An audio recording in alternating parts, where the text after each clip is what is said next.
Yeah, I'll get right on that. That would be a rough one to go into cold. You're telling me. Okay, we're gonna do some snake rattle and roll, I guess. I don't know if I remember how to play this, but I guess that doesn't matter now because we're going. You always say that, and then you end up doing really good. Get in the door. Alright, we're eating nibbly pibblies. You gotta eat these nibbly pibblies to get your snake fat. Once your snake's fat enough, he weighs in on the scale and the door opens. And that's the game. That sounds like an NES rare game to me. Sure does. This is rare at its best.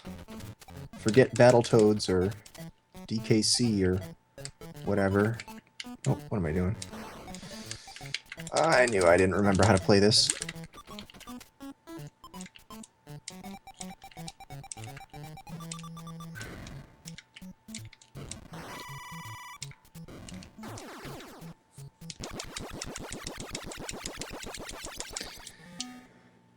Each of these levels at the end, it gives you a little different, I don't even know what you call it. A different word. It's exclamation. An exclamation, yeah. Outrageous. Gnarly. I don't know if gnarly is one of them. Groovy, I think that's one. Yeah, it's a marathon run. Let's get the continue. Oh! Brilliant! Good thing I got the continue. Alright. Get some invincibility, that'll help. Where do I go next? I actually don't remember, honestly. Here we go.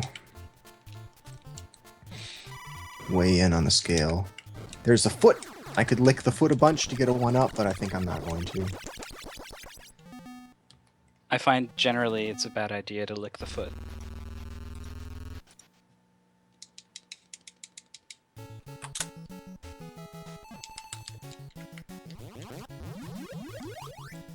Unless it's a big foot candy. Or a fruit by the foot. Nah, I didn't even get the skip.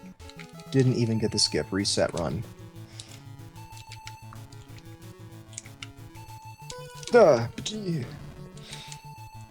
Alright, so you don't need to get fat in this level. Alright, everyone stop getting fat. We don't need to get fat here. Oh! You saw nothing. That's why we get the continues. Because you can get that anvil to land on the scale instead of you, and that anvil's plenty fat to get you out of here. Terrific! We do have NES Cardinality. He's back. He's going to take over Dragon Warrior in just a moment. Not his fault. The schedule keeps shifting, so it's hard to know when to do your run. Let's blame Brosentia for not taking longer. It's not like he could like work his day so that like he had like a couple hours before, a couple hours after, he'd be okay. Because he's doing Dragon Warrior every morning, every night and into the morning for us for the past 2 days. So he literally has to sleep in between the time when he comes back and does more Dragon Warrior for us. Yeah, and I think that the Dragon Warrior games are the longest speedruns on this console. Maybe all 4 of them are longer than every other game for the NES. Oh. Wait, am I going to do the skip? No, I'm not. Let's just go. There's a skip, but I didn't practice it, so we're not doing it.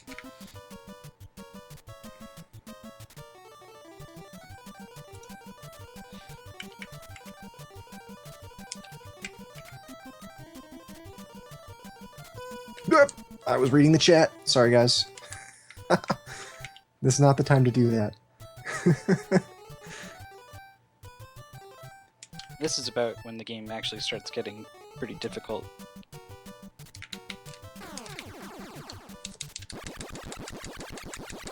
Destiny of an Emperor. Yeah, Destiny of an Emperor, it's about 4 hours. My best time is a little over 4 hours. I think it can be done in a little under 4 hours. I think that's right. But I still think that's shorter than the Dragon Warriors, right? Or is there one of the Dragon Warriors that's not shorter than that? The shortest, well, going by the estimates, the Dragon Warrior 2 was...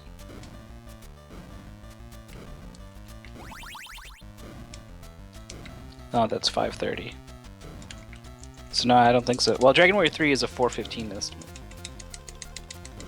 Alright, that thing I waited for that looked like a couple of orange slices, that was, that's my water wings. I think it's supposed to be a tail fin or something like that. But that lets you, go up the waterfall. Yeah. This game is just, okay, there we go. Yeah, the game really ramps up in difficulty. Like, the first 3 or 4 stages are easy sauce, and then suddenly it gets ridiculous. And then this stage is my least favorite stage ever. Because of so many things that can go wrong. And I'm going to get the continue, because this is a marathon run. Yeah, there we go. And there's all kinds of hokiness with the spawns, with the enemy spawns here. They can be manipulated so that certain things will despawn, and that makes this go a lot faster, but I did not do it, so we're gonna just white knuckle it. No.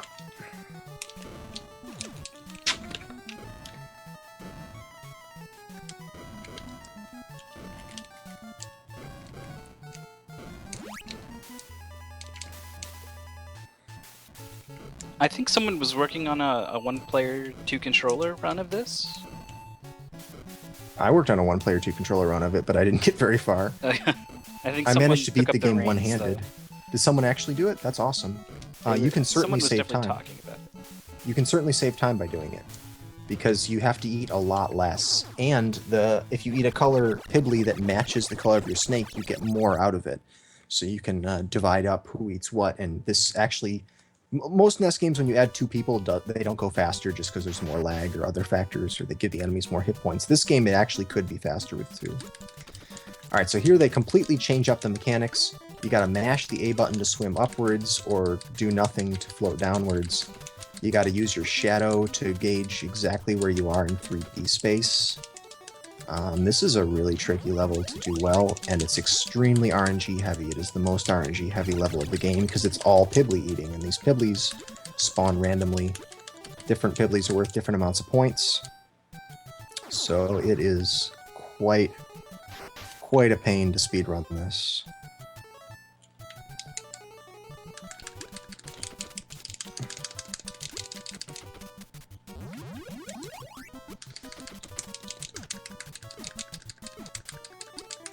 Snakes are excellent swimmers. I've seen some water snakes. There are snakes that swim. They usually kind of swim on the surface, though, but not submerged. But, you know, these are no ordinary snakes. These are snakes that are making their way into space.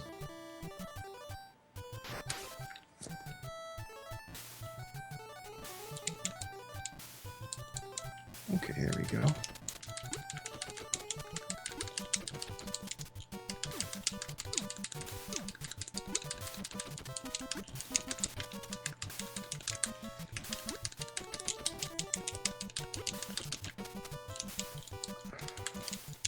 Come on, open.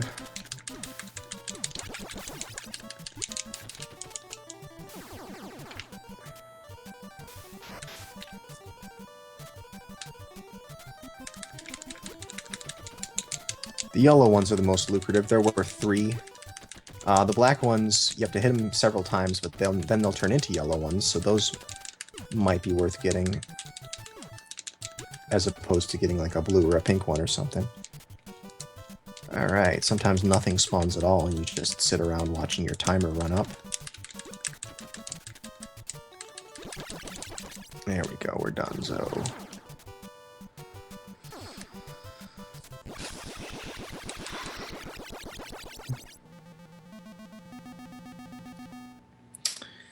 And as soon as they've put you through that complete change of game mechanics, they change the game mechanics yet again, and they introduce slanted slopes and slanted tiles and ice physics all at once here. So we've got a couple of fun things to deal with.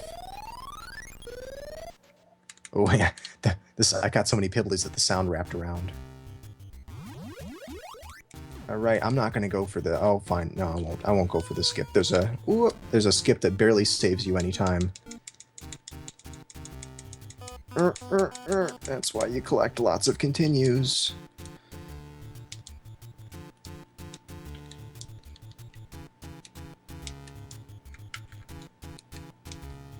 If I was at all in practice, I might actually be able to get a deathless run of this, but eh. Deaths don't really lose that much time.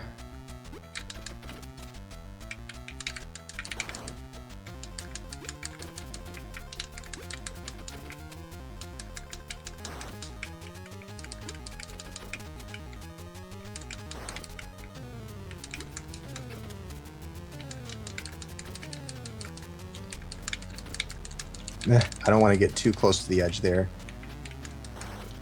I pick up 2 tongue extenders here just so I can have a better chance of getting these things, but if you really wanted to be to go all out, you could get on the very edge of that slanted slope and jump and grab some of the ones that are a bit off the edge here. This game has a really weird momentum system. There was a little skip there. Come on now. I don't know, like, you get momentum that's stored up in the snake, and then your snake will just randomly, you'll start moving the snake in a different direction, and you'll randomly have some weird, like, cross-directional momentum that doesn't make any sense. I don't know how the physics in this game work, but they're strange. All right, I'm going to try to do a little skip here. Yeah, of course I'm not going to get it. Negative. Wow, I'm going to lose all my lives trying to get this stupid skip.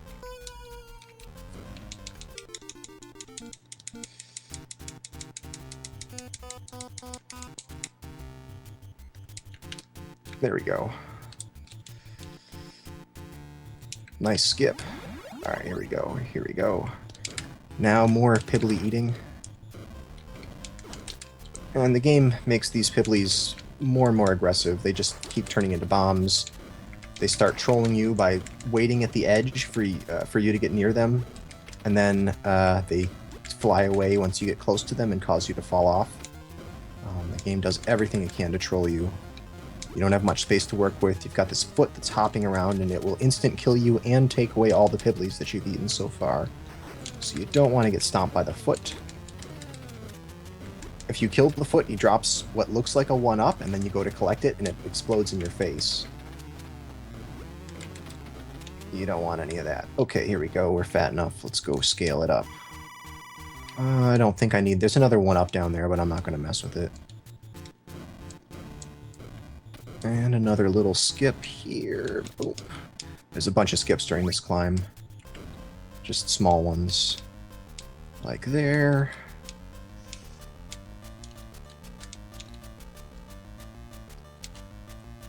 Okay, let's see if I can remember how to do this last part.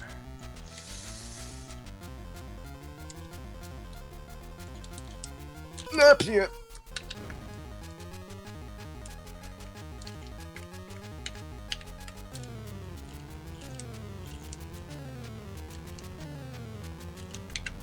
There we go.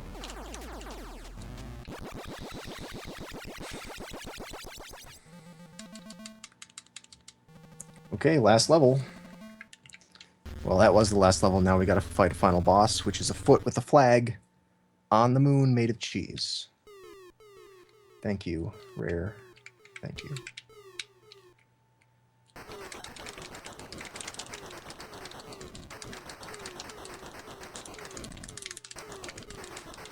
Oh, my awful mashing skills. Alright, I'm just gonna do them the safe way. If I can remember where to stand. I don't know that I can, but we'll see. That's right, there's this sort of magic pixel where yeah, there's a spot you can stand on. These boulders well. And I missed it. I think I'm dead. Oh. No, I'm not. I'm still alive. Let's not get stomped again, please.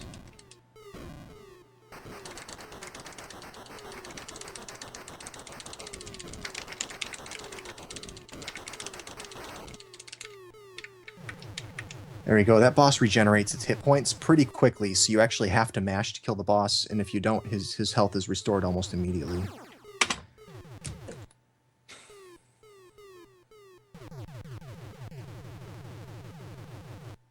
I'm a little delayed here, but I assume that was the end. Tippity hip, Yep. hippity hop. Rattle and roll have reached the top. Snakes in space. Right. They were setting that up for a sequel that was going to be called Snakes in Space, but that never got made. However, if you played the Genesis version of the game, it is the same all the way up to the end, and then they give you an extra bonus level afterwards where you're in some sort of space-like level. You're on some planet floating in space, and there's really low gravity, so there's a little bit of Snakes in Space if you play Genesis version. They did make a Game Boy version of this. It is not a 3D isometric game, though. It is just a 2D side-scroller. Very different, even though it looks similarly skinned. Ooh, and look up the game map. If you stick all of the levels together, they're actually one big mountain that you're climbing up. I'm sure someone will post it in chat. Usually someone does whenever you run this game. But yeah, that was Surprise Gauntlet and Snake Rattle and Roll. Thanks very much to Feasel for helping us out. Yep, we're just switching over to NES Cardinality right now. Yeah, unfortunately we can't really do a smooth transition. We're gonna have to bring the stream down. Yeah, we'll have to take the stream down, then back up. He'll have this channel for half a day, so we probably want to just give him the stream instead of running the restream.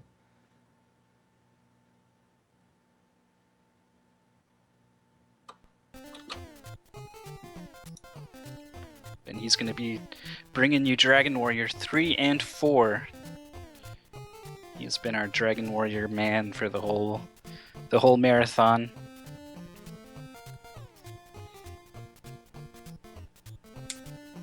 We had a slight change of schedule. We were going to do the Metroid race before Dragon Warrior, but before Dragon Warrior 3, but the runners, just because of the time slot, had to reschedule. So we're going to be doing the Metroid race right after Dragon Warrior 4 is over. So that's what we're going to start with once we finish with Dragon Warriors. A 3-way race should be pretty good.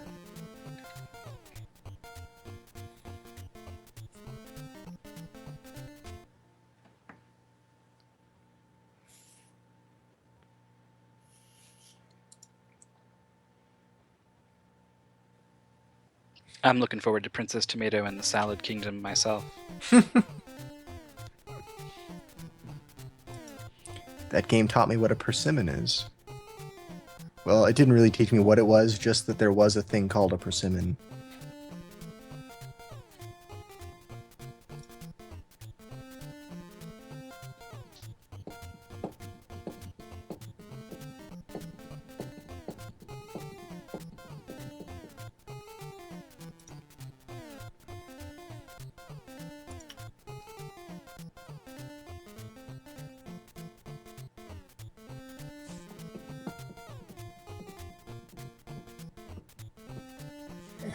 Yeah, so if you look on the map of all these stages put together, it says on level 7, you'll see that what's written in using the water tiles is the words Nintendo Game Boy. So I guess a foreshadowing of their upcoming Game Boy release of this game. At the time they released it, I think they knew that they were going to make a Game Boy version. But it says a different thing on the Genesis version. I forget what it says on the Genesis version, but it obviously doesn't say Nintendo on that. But it's they actually changed the level a little bit, and I think that's the only difference in the level layouts.